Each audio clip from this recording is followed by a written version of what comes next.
Hi, everyone. Welcome to VCTV, the Venture Capital TV from La Token, as you already know. So La Token has been hosting VCTV since March 2020. As we all know, that's when the pandemic hit the world, and because of the lockdown, because of no travels, we had to switch everything online. So the whole idea remains the same. The objective remains the same: to get all the speakers, all the people, investors, entrepreneurs, founders into one panel, into one platform, basically. So this is the platform where we connect people. You can share ideas, you can share insights, you can network. The whole purpose is connecting people, connecting the dots. So today's topic is very interesting, and similarly, I have interesting people on the panel as well. It's about Bitcoin. It's about Bitcoin, the new digital gold, and the predictions and trends for 2021. So before I start with the panel, I would like to introduce myself. Like most of you know me already, Kishor is a friend. Same with George, and Effendi obviously knows me now. My name is Sunny Mohanty. I'm the regional director of La Token. I'm based here in Singapore, and I host VCTV every day, Monday to Friday, 8 p.m. without fail. I say that because I love to host VCTV every day, and Kishor is smiling. Thanks for that. You lost weight, by the way, Kishor. Just had Yes. to say. Okay, guys, welcome to VCTV again. I'd like to start with Kishor. Please start with you, because this is the first time you're going to be speaking on VCTV. Right. But you attended our events before, Blockchain Economic Forum. You've spoken and attend. Herbert has also spoken. But this is the online platform that you are going to be speaking today. So please introduce yourself and the company that you represent. Thank you.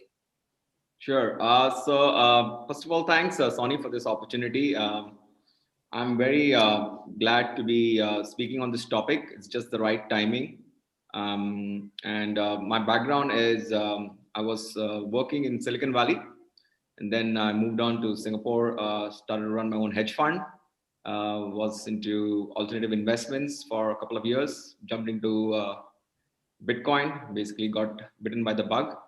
And since then have been actively involved in blockchain and cryptocurrency. So that's my background. We'll be launching very soon our crypto exchange as well, and our decentralized platform in 2021. Oh, that's a great news. Congratulations, Kishore. Thanks. And welcome to VCTV again. Fantastic. Next, I have Effendi back from Malaysia. Hi, we want to see that high energy. Yes, yeah. Please introduce yourself. Okay, thank you, Sony. Thank you, Kishor, and other panelists. And thank you to La Token invite me again. This topic is a very important topic. A little bit about myself. I am the founder of Crypto Valley Malaysia. We registered under Registrar of Societies under the Ministry of Home Affairs. So we can say that Crypto Valley is a tech chamber that involved with a lot of government agencies, universities, and also the ecosystem of the blockchain and cryptographic tech. Whereas we promoting blockchain as a service, blockchain for education, and also fintech as well. And Crypto Valley actually managed to create, ecosystem of the startup that focusing on blockchain development, because Malaysia at the starting point on introduction to the blockchain technology, we focusing more, not so much actually on the fintech. When it comes to the fintech, we government so strict, and government put a lot of regulation and also procedures in terms of acceptance. And I also the owner and the CEO of my company for IT solution, Blockwork, focusing on system integration. We are focusing on IR 4.0 adoption into the industries. And I can say that we do a lot of research, a lot of collaboration with universities, industries, and also people, public, in terms of awareness for adoption of the blockchain tech in Malaysia and ASEAN. Wow, that's a great portfolio, to be honest, Effendi. And again, you are the perfect person to be on this panel today. And welcome to VCTV again. Fantastic. I think George is still switching over to his laptop. He's on his phone. So just wait for him, give him a few more minutes. Then we can just start with Kishore with the, okay, George is here. Sorry, he's here. Hi, George. How are I'm you? here. I still need to switch to the laptop, but it's a pleasure to be here. Name is George Sebastiao, founder of GBO along with VBAB, which is part of ADO, which promotes the implementation of blockchain in various projects around the world. I also have various projects, some associated with gold, one called Ubuntu, which I'm in the process of managing, and we're kicking off in January. And we have also a project in DeFi known as DeFiX. So looking forward to the interesting discussion today as I switch over to the laptop. Thanks, bye. Yeah, sure. What's the coincidence? Last time we met, Kishore, me and George was in Dubai, I guess, one of the crypto conferences, right? Interesting. Thank you. He's switching over to his laptop. Kishore, I'd like to ask you a question. Okay, it's about Bitcoin. It's about Bitcoin. Let's start with. I mean, obviously, I'm going to drill down into this topic a bit more, but let's just start with a warm-up question. What are the opening remarks you're going to share with our audience? Because we are ending 2020 soon. So what happened in 2020? What happened with Bitcoin in 2020? Why it shot up? Like, why it shot up? You can obviously take it later, but just start with some opening remarks about this digital asset. I think Bitcoin is truly starting to gain a lot of acceptance globally, not only at the retail level, which is what it started off in the early years, but now only also at the institutional level as well. And I think even China has their own cryptocurrency now. So it just shows that governments are also now looking at blockchain technology, which is what Bitcoin is all about. And that is why Bitcoin is no longer something which people are thinking of it as an asset class which they don't understand. In fact, they are all jumping into it because they have, this FOMO effect is there, and even if they don't understand, they're just kind of buying maybe a small token amount of Bitcoin just to be part of this whole crypto community and understand it better. So I think that's what is happening. Yeah, absolutely agree. Thank you for those opening remarks. Effendi, please share your opening remarks on Bitcoin. Okay, when we talk about Bitcoin, I think people need to understand, because why? When we talk about Bitcoin, the perception is more on investment, profit portfolios. For me, we need to give democracy. We need to democratize the option for the people to invest in terms on behalf of their money. So for me, Bitcoin is the best ever experiment in terms of blockchain application, because people always misunderstood in terms of blockchain and Bitcoin, because of some things happen bad because of, in terms of the promotion, investment, and then the volatility. So I think this misunderstood must be catered by having the knowledge. Innovation is about knowledge.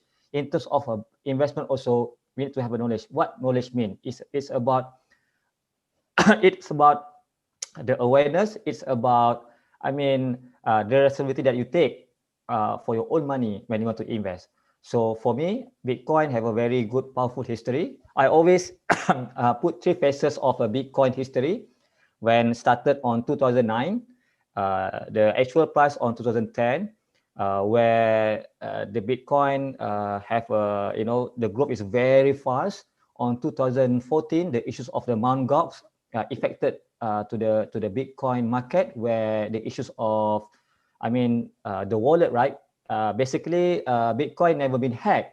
The problems, I think the platform, the e-wallet been hacked was by somebody, and this affects in terms of. But of course, the volatility is an issues in the Bitcoin. But until now, until 2020, at the end of 2020, the price is surpassed on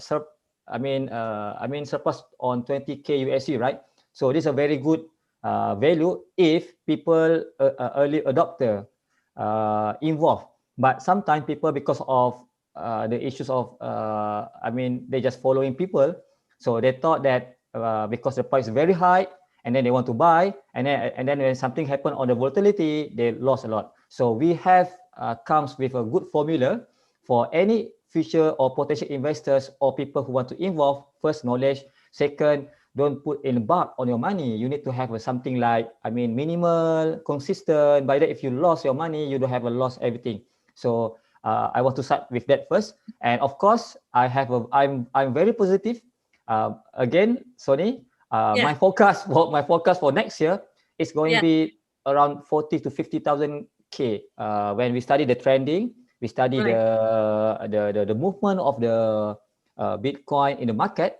So we believe that next year will be the powerful year for the Bitcoin portfolio. Absolutely. Because why? Because we can see anything after recession, anything after the economic crisis, the holder, I mean, the Bitcoin or the cryptocurrencies will be a very good trade of margin. So I think this is a time because of the COVID for 1 year, people lost money a lot, lost jobs. So I think Bitcoin will have more powerful in terms of investment value. Absolutely. Thank you, Fendi, for those closing opening remarks. Sorry. We're going to drill down a bit more into this topic later, like Bitcoin versus other investments. I have my third speaker here, George, who is finally on his laptop and ready to share his opening remarks about the topic. Hi, George. Welcome to VCTV. Yes, it's a pleasure to be here.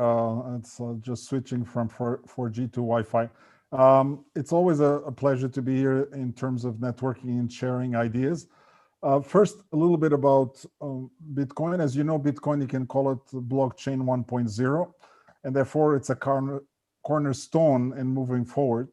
However, I think we should not get a little bit overcarried about ourselves in the sense that although Bitcoin does offer a lot, Bitcoin has got its limitations, and its limitations are in various areas. One of the primary areas is obviously the overconsumption of energy.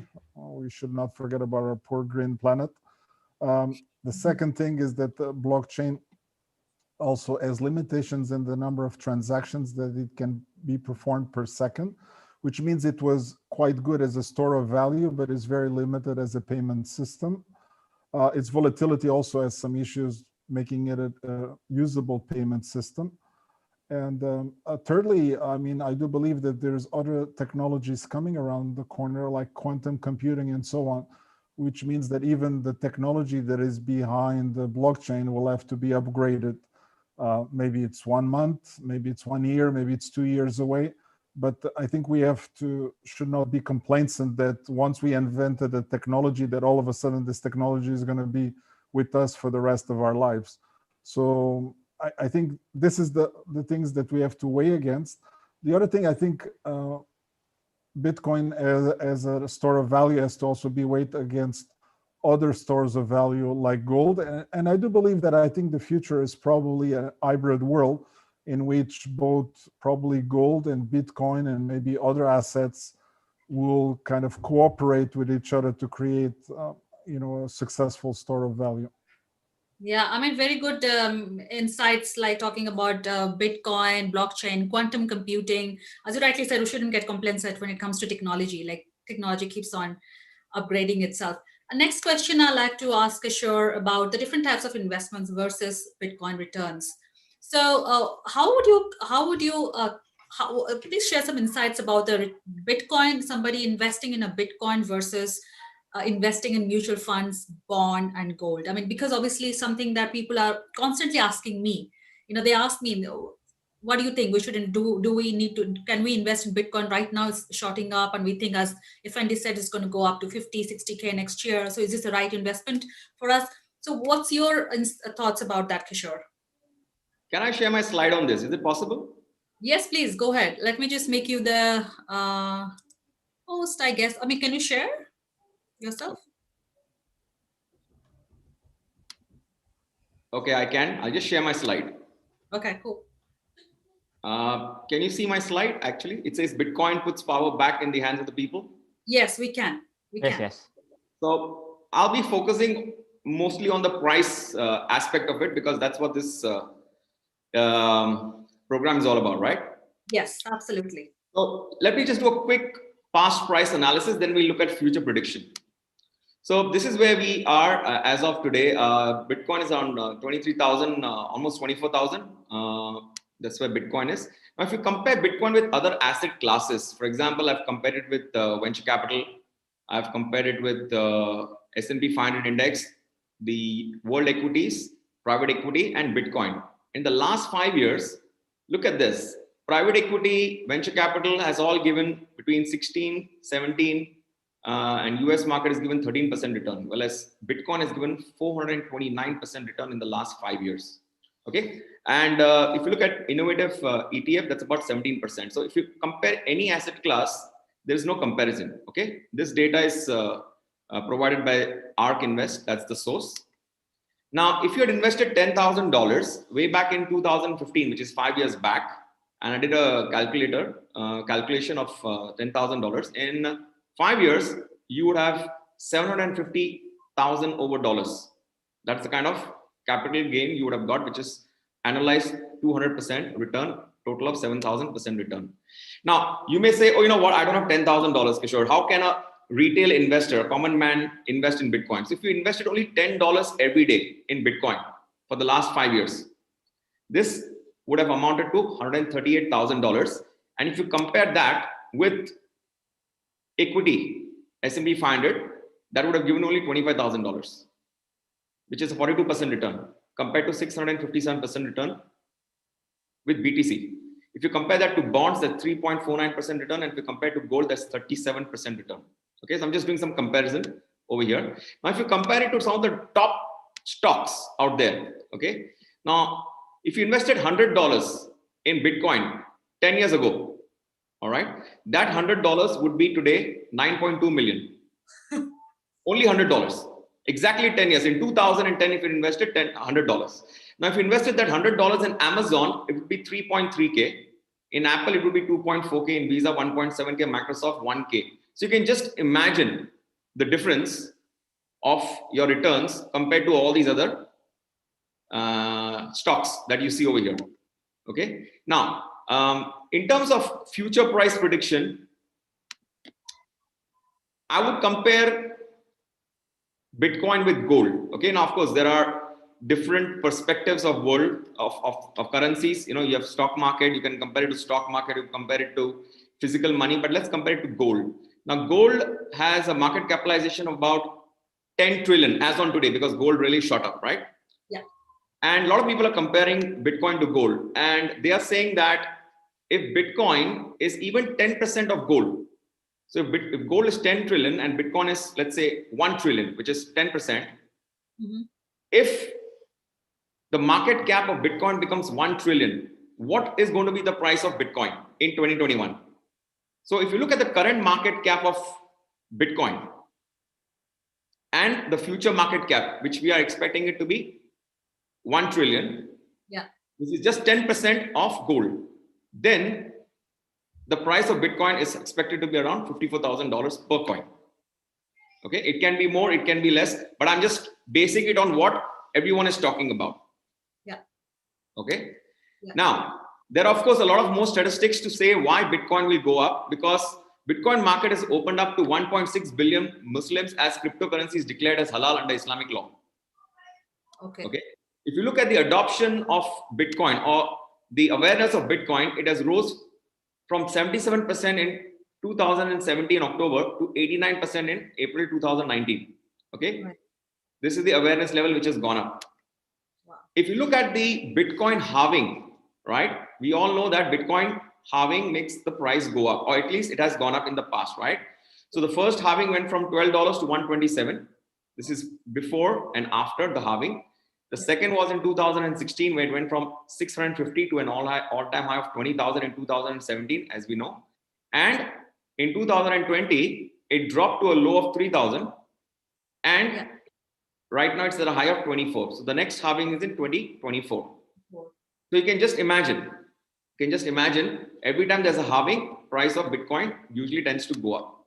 Yeah. Now, this is some data, not by me. I've just got it from other sources, and they are predicting based on the chart that in 2023, the price of Bitcoin is expected to be about $160,000. Wow. Okay, this is one of the analysts. Okay, this is not my prediction. This is just one of the analysts. Here's another analyst that is predicting that the price of Bitcoin in 2021 will touch 330,000. So if you ask me in terms of price prediction, because this is what this topic is about, price prediction, I would say anywhere between 50,000 on the lower side to 300,000 on the higher side. That's the kind of range. And this is not my prediction. I'm just collecting information and I'm sharing with everyone over here. Absolutely. Totally understand, Kishore. We totally understand this. These are coming from the analyst. And thank you for sharing this quick presentation to us and all our audience. This is a very, very useful information. Thank you so much for that. I really thank you for that. Great. Thank you, Kishore. Is done with his presentation. I'd like to ask Effendi now, what do you think about, I mean, obviously Kishore has covered most of the points by sharing statistics, stats and numbers. And so anything you would like to add, Effendi, to that? You are on mute. Oh, yes. It's a very good, I think three of us panelists, we have a very good in terms of a background. I can see Josh just now talk about from the perspective of technicalities, and Kishore talk about I mean the pricing, the stat, and because Crypto Valley is a ecosystem, it's a community-based movement. I would like to share a little bit on why the price will be high and the reason that why Bitcoin price will be in a very positive and powerful growth mode. So if you can see in my this actually just a simple ecosystem on the Bitcoin ecosystem report sourced by Deloitte. So we can see this when we talk about Bitcoin, it's about this kind of ecosystem where the mining, this about the audit. I mean, proof in terms of Bitcoin on the nodes verification. We also involved on the research and support, foundation, for profit, venture capital, involved a lot in the Bitcoin. Of course, the payments with the Bitcoin, the retail. Now, I think like PayPal already accepted Bitcoin. So it is about the growth. It's about the community base. Same goes to the gold, right? When we talk about gold, physical gold, we don't know, right? How much gold actually exists in the world. Maybe another sources of gold could be come from the moon. I mean, from the outer space, or maybe in the sea, right? Maybe in the mountain. We don't know, right? So, but the price of the gold always stable and stagnant. Same goes to the we call as a digital gold, Bitcoin. Bitcoin already designed to have only 21 million. So of course the price will be increased because of the limited sources on the Bitcoin, and also the financial service. So many blue chips banks now accepted Barclays, Banco Santander. In fact, in Malaysia, where we are very strict on the ecosystem, I mean, in terms of in Malaysia, for you to know, it's not just between the bank conventional, they are competing each other. Basically, bank from overseas, foreign banks also cannot compete with a local bank because of a government regulation policies who want to protect local bank. You can see some things like bank conventional also cannot compete. I mean, in terms of ecosystem in Malaysia, how the financial alternative system like Bitcoin can be applied. But still, the demand is there, and we want. I mean, in terms of awareness adoption to the government, where last 2 years, government in Malaysia already announced that we accepted crypto exchange such as like Luno, Tokenize, and Synergy is under the Security Commission, can do something on the to be the operator for the crypto exchange. It's about how the mainstream we can bring Bitcoin into the ecosystem on the financial services. And of course, like Kishor mentioned just now, it's about the pricing, the statistic, the buying, the selling, the storing, just now just mentioned. And I would like to see this ecosystem can be strengthened in the future. And we need to have more people to possess, to purchase, to do some. It's about demand and supply. It's about the trust between, and of course, because there's decentralized concept of the Bitcoin, nobody can what you call prevent or prevent Bitcoin to be traded in the market. So I think and then these are things that the 6 reasons why I think Bitcoin will be a very powerful portfolio for investment, because first reason one is the demand growth. It's a very powerful on the demand because of the mainstream in the ecosystem, and of course the high liquidity. A lot of merchants, a lot of banks, conventional already accepted. Of course, we have in Malaysia we have hundreds of e-wallets, and of course by having the tracking record from the 2009. Because don't see when you are the latecomer, right? Latecomer, because invested by not having the knowledge, they lost because of the volatility. But people who have knowledge, early adapter, like me, I don't say that I'm early adapter. I just involved in Bitcoin around 2014, where the price around 1,000 USD, 1,000 USD. But we now is in the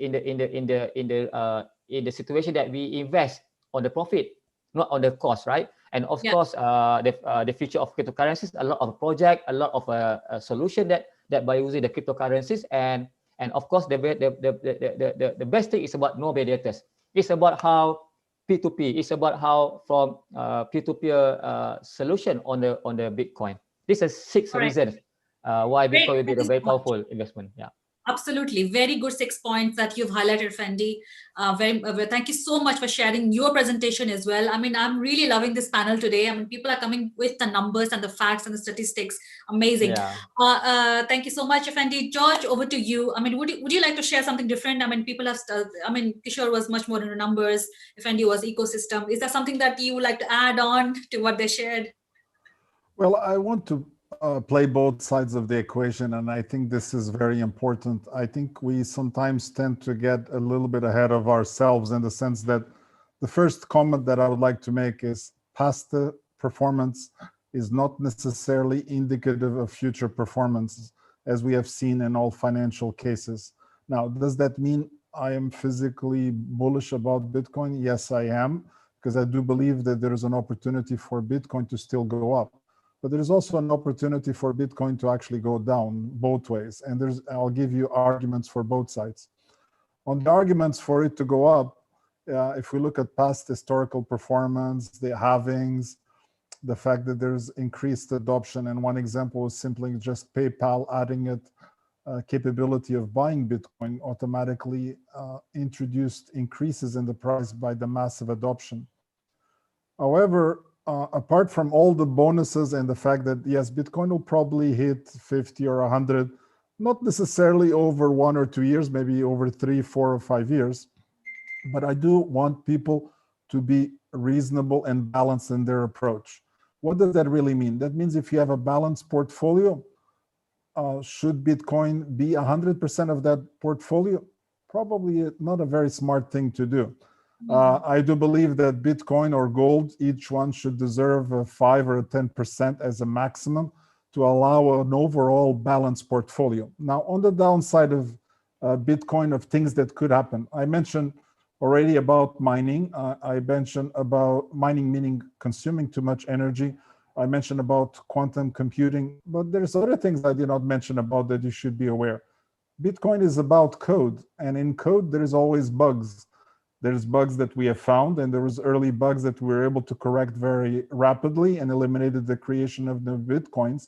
But there's bugs that are still present in today's code of Bitcoin, some of them that are not critical. There's one about a date that does not affect the value of the price of Bitcoin.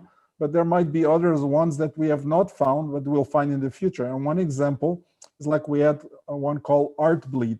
It took scientists about over 15 to 20 years to actually found the presence of this bug in the code of Linux code. The same way Bitcoin has got thousands of lines of code, and the fact that one critical vulnerability could be found tomorrow, what would that mean to the price? It means it would crash. That means if you put 100% of your value in one single asset, probably not a very smart thing to do. So yes, I do believe that a good, smart investor should put a percentage of their assets on Bitcoin and gold and other assets that have the possibility of going extremely high, things like unicorns as well, and create a balanced approach across all these assets. Other areas that still remain a concern for Bitcoin is look at Bitcoin as blockchain 1.0, Ethereum as blockchain 2.0, and we have other new versions of blockchain that are adding additional value and over time could potentially either replace, complement, or even provide much overall value. We should not dismiss the fact that we have one good technology. You have to compare, you can say it the same way we went through DOS, Windows, and then cloud computing. The same thing is going to happen to digital currencies. Don't expect that version 1.0 is going to be the end all be all. Stick with the revolution, innovation of computing. There is always going to be something new that will come around and disrupt the technology that today we accept as the mainstream and as the solid rock. Yeah. So great insights, George. Again, very balanced views in terms of investments when it comes to investments. You don't put all your dollars into Bitcoin. That's basically George's insights were very good. I mean, yeah, I mean, we have to look at a very balanced view when it comes to investments. I'm not an investment expert, but love to hear from all of you. So when we are talking about investments, this is a Venture Capital TV. We have VCs on our panels. We have angel investors. So I just want to know, because people do ask me a lot, what's the difference between investments in Bitcoin versus, VC investments? Like, let's talk about returns, investments and returns. We'd like to start with Kishor. Kishor, you're on mute. Sorry about that. If you look at the returns of VCs, I've got some statistics of returns of VCs, which I can share if you don't mind. Yeah, go ahead. Okay, I'll just share it with you. So I will. So this is some of the returns of VCs, as you can see over here on my screen. So this is about tech investing in tech companies, and you can see the returns vis-a-vis the investment capital can be anywhere between 13 times your investment capital to 47 times, which means, for example, over here, you invested 80 million and the valuation was 1 billion in IPO. That means we're talking of a 13 times valuation. Wow, yeah. It can be even as high as 47 times. For example, Stitch Fix, an online apparel company, funding was 42 million, but IPO was 2 billion. Now, if you look at, people always talk about tech, but let's look at life sciences. Now, life sciences, this company called Impact Biomedicines, the investment was only 22 million, but the acquisition was close to 7 billion. So we're talking of 300x. So wow. Now, when we talk of these numbers for VCs, if you try to do that with Bitcoin, right, and forget about 300x, let's talk about 10x. Bitcoin is right now at 20,000, right? If you're talking of a 10x from there, what is the price we're looking at? Earlier, I gave a comparison vis-a-vis gold, right? So now I'm doing comparison vis-a-vis VCs. So we're looking at a 10x. So we're looking at about 200,000. So that's the kind of numbers, if you ask me, if I have to compare it with VC. All right. Again, great points for sharing with all the audience. It's getting much more clear to me, at least, Thank you so much, Kishor. Effendi, what's your insights about a VC return versus a Bitcoin return? All right. It's a very good question. when we talk about VC perspective, and of course, I think I agree with Josh. When it comes to the investment, we don't put, every egg in one basket, right? So we need to have many portfolios. From VC perspective, so of course we will see the trending. We will see the trending. We will see that how the acceptance by the whole ecosystem. For example, the first thing we will see on the regulation part. When last 2 years, when a lot of issues of the regulation where the crypto exchanges, for example, in ASEAN, in Malaysia, were forced to be closed, to cease down. So this effect into the ecosystem, and also the news about bad things about Bitcoin, the crash issues, the hacking in the system. So basically, VCs, if you want to involve in the Bitcoin investment, we'll see not just in terms of the returns on the short term, but of course the whole ecosystem on the acceptance that I showed just now. So when it comes to the personal investment, for me, of course, we do a lot of investment for the short term return when we see the bullish market, especially on the recession time. So we forecast that when happen the crisis economy, this is the best place. And like me, I always advise the public not to put, every money that you have into one, and don't invest your money that you worried to be lost. So it's something like when it's like we can say a so-called what you call ethical gambling in terms of a Bitcoin investment. From VC perspective, we want to see the whole ecosystem perspective. Conventional bank ecosystem, the mainstream, the media, the government regulation is very important for us. And I believe Bitcoin have a future, bright future in terms of investment, because we treat Bitcoin not as a from the technology perspective. Of course, Bitcoin is a blockchain 1.0. In terms of Ethereum or other tech, also will be a very good what I call tech in terms of Bitcoin, right? Compared to the Bitcoin. That's my overview on the VC perspective. Yeah. Very good overview, FND, and rightly said. So don't put your eggs into one basket. Thank you so much. George, your insights on the topic. Actually, my insights are much more basic. When I invest, for example, 5% on Bitcoin, or let's say 5 or 10% on Bitcoin, 5 or 10% on gold, it's an edge against something. It's a protection mechanism. However, when I invest, let's say 50% of my money on VCs, that means my intent is to create something new and something that is going to help humanity. What does that really mean? Let's say I invest in a VC that creates a new battery that is going to help people. I invest in a new agri-tech technology, is going to create more food, is going to help people. So, and this return of value in turn gets returned and shared by everybody. Bitcoin, yes, it may be an edge against something and a store of value, but by itself, it does not create anything new, the same way about gold, other than just wearing it as jewelry. All the other things in which we invest, we are actually creating something good for everybody around. And that comes to actually one term that one of my colleagues called Brock Pierce, would actually run for president, but now I guess he's looking at his next venture. He created or used what I call the definition of a billionaire. And I really like his definition. His definition was amazing. What is the new definition of a billionaire? The definition is it's a person who helps 1 billion people.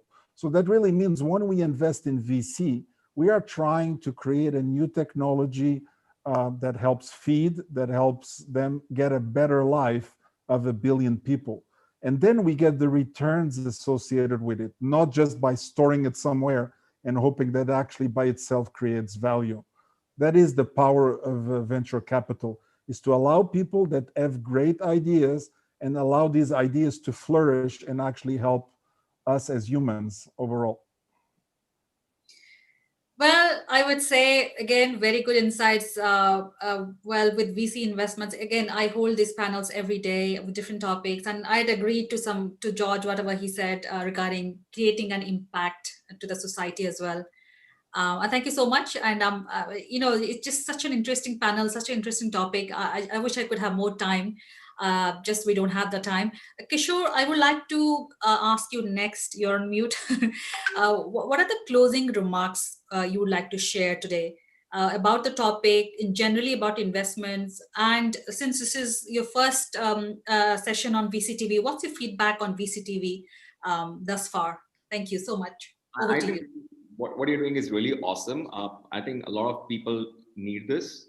You're spreading a lot of awareness. Getting experts on this kind of a panel.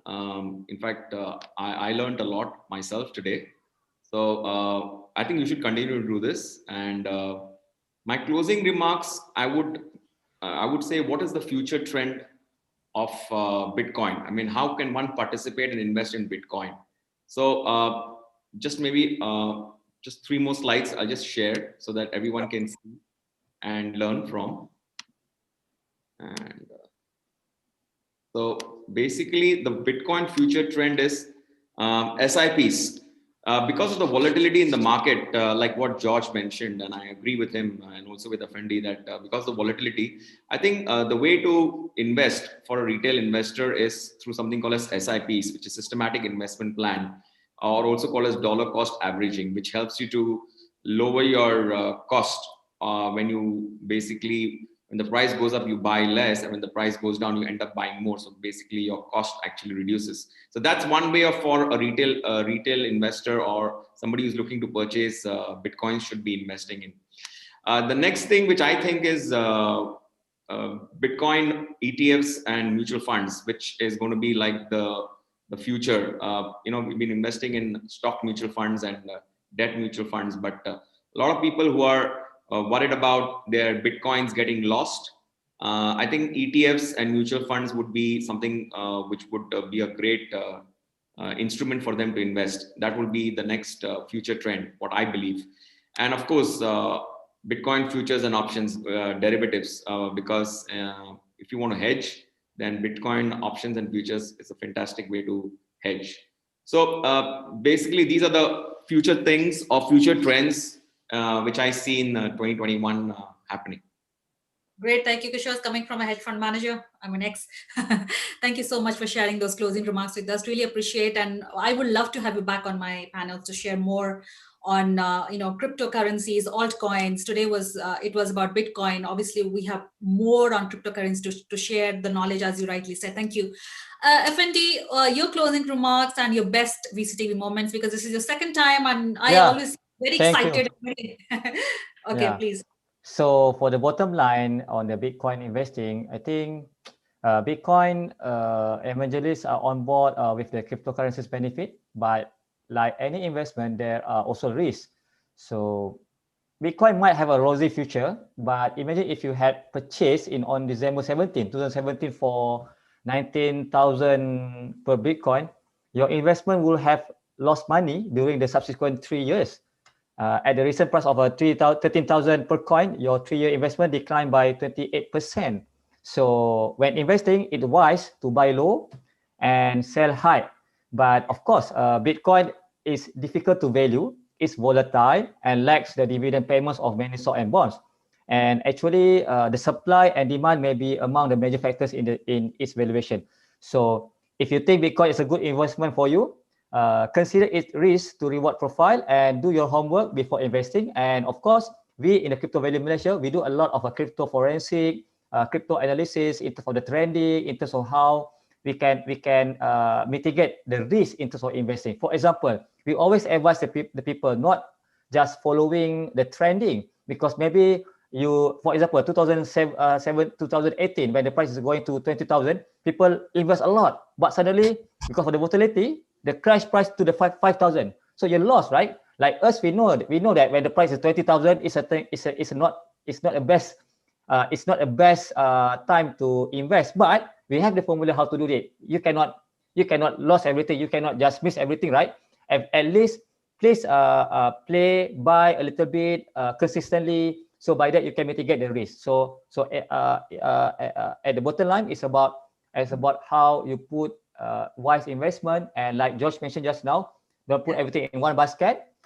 Make sure you have many portfolios from not just Bitcoin, but of course you not try to invest on another good cryptocurrencies. For me, Ethereum is very good. You can try another tag that also involved on the crypto, and that thing that I can say by today. Please invest wisely.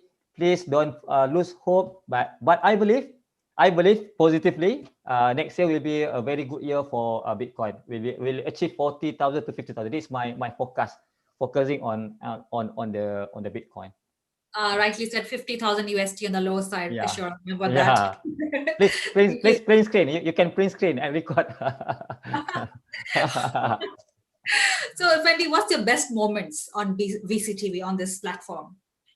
Actually, I like the VCTV's concept in terms of put of a lot of awareness, and to have a lot of people from the tax perspective, VCs, people in the tech, and then by this you can give a lot of a positive vibes to the ecosystem of the blockchain, especially on the cryptocurrencies and fintech.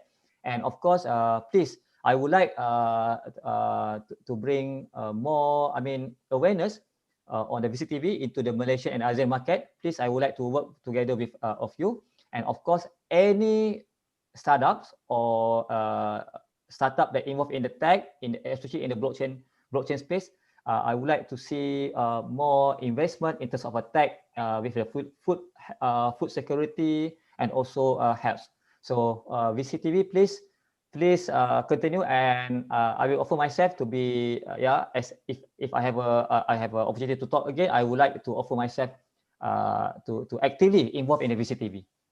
Thank you so much, Effendi. That's the whole point about this platform. If you have startups and entrepreneurs who like to speak about their ideas or get exposure, please feel free to reach out to me. And this is the right platform for them to speak about their product and the solution. Thank you so much, and I appreciate your help, extending your help to help VCTV. Thank you so much. George, what's your closing remarks today for the show, and your best VCTV moments, considering you were one of the first speakers I had on my panel? Well, actually, my best moments about VCTV is really about the exchange of information, education, and awareness, and also the colleagues that we make following this show. So networking is a power of multiplication. So if you know about 6 degrees of freedom, this goes a long way to share information and share knowledge. My closing remarks are really about 2 or 3 elements. The first element, I do believe that blockchain, which is the result of Bitcoin, is going to be really the legacy of Bitcoin. On one side, we have Bitcoin, which will continue to preserve value and certainly will continue to increase in value, regarding the ups and downs that it will have. But I do believe the biggest value that Bitcoin brought to us is not just Bitcoin itself, is actually the popularization of blockchain as a technology, and the fact that today we can use that blockchain in many things. One, we can digitize value, and that means we can digitize real estate. We can digitalize gold itself.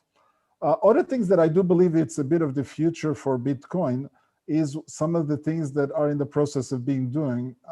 One example is wrapped Bitcoin, which allows the usage of Bitcoin and other networks. So for example, if you look at the ecosystem of Ethereum, in which there is no Bitcoin, but with wrapped Bitcoin, we are able to use Bitcoin in that ecosystem and add value to that ecosystem. So if that legacy continues, then I think the future is very bright, not just for Bitcoin, but for the technology that it brought on us, and how we use this technology in the future. Excellent. Thank you so much, George, for sharing those closing remarks and the best VCTV moments. I'd appreciate all your time today. Kishor, thank you for joining me on VCTV. Effendi, thanks for joining back. And George, welcome. See, the whole idea about this platform is to give exposure to startups and founders who are looking to raise funds, make some connections. I mean, these connections are very valuable. This is the platform where we get an opportunity to network and share ideas and awareness as well, like as all of you said. So if you have any startups, founders who are looking to get that exposure, feel free to reach out to me, and I'm going to get them on VCTV. Similarly, other speakers and founders, do you think from your network community are looking to speak and share the insights? Again, feel free to do so, and I'm happy to have them on my panel with you. Having said that, we are nearly time. It's time to end the show. Thank you so much again for your time. I look forward to have you all All right. on another panel. Till then, stay safe, stay connected, and bye.